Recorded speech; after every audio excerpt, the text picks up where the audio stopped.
Well, as was already said during our travels overseas, the theme and topic for the program was the death of love, the passage to the absence of illusion.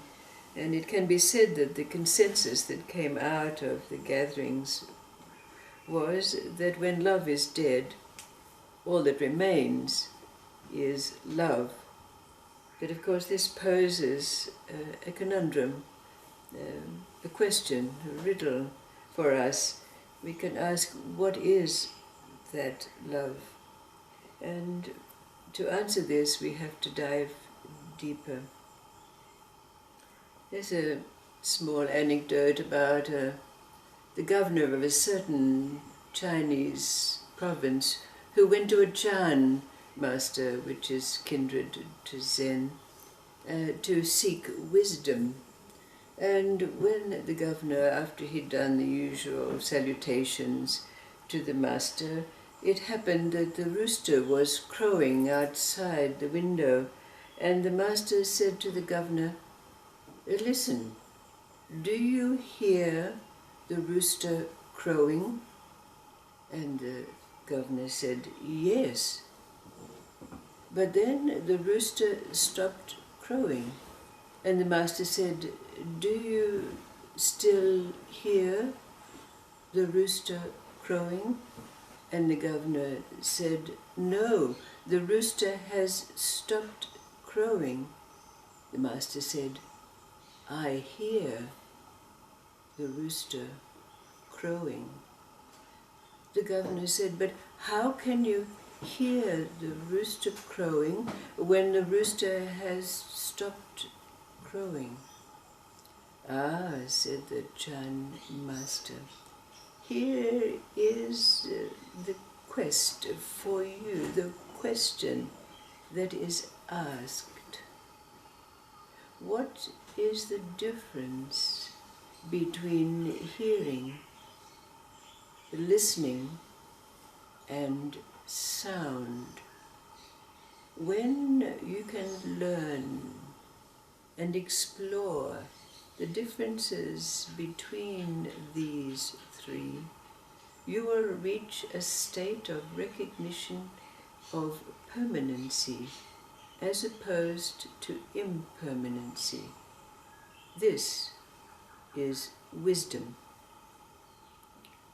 Then there's a story, another anecdote of an acolyte who came to a great Zen master, and he said, "Master, the sutras say that there is no difference between the Dharma,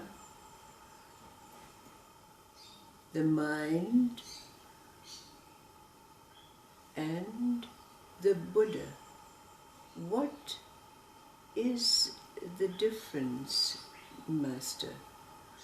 The master said, "There is only a difference if you are unenlightened.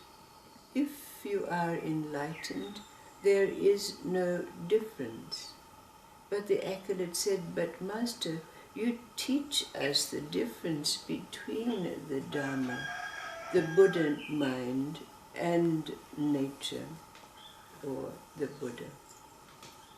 And again the master said, "There is only a difference if you are unenlightened or deluded."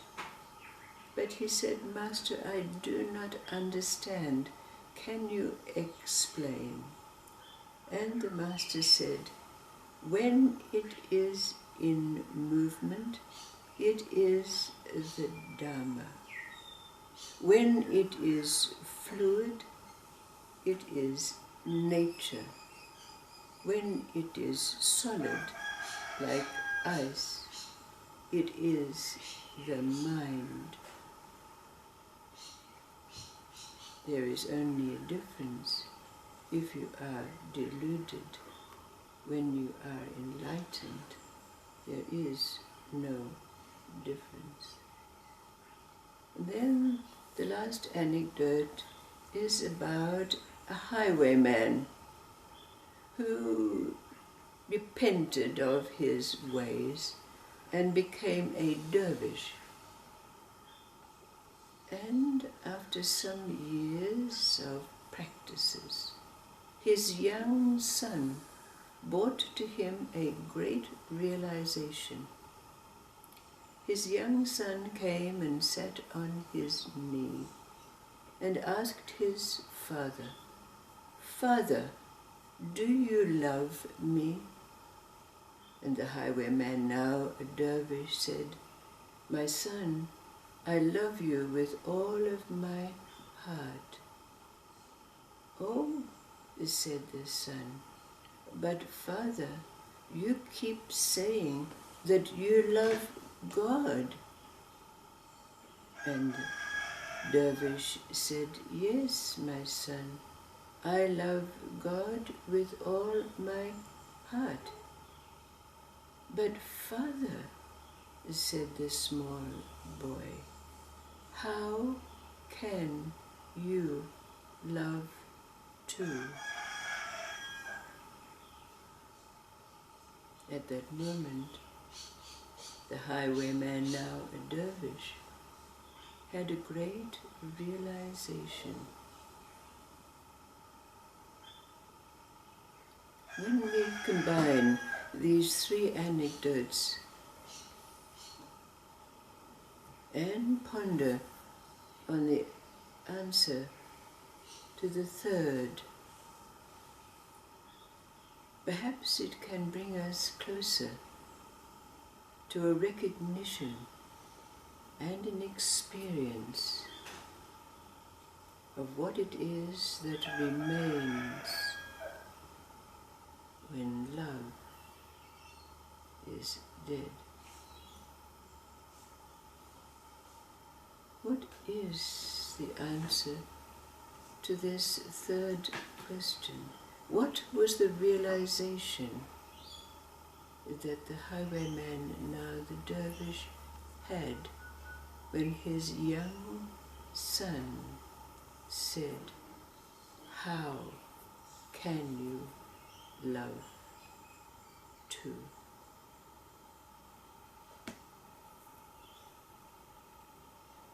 Permanency and impermanency. Where do they come together?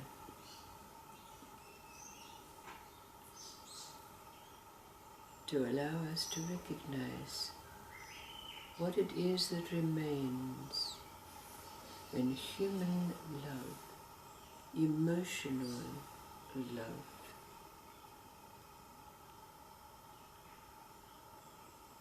has perished in us.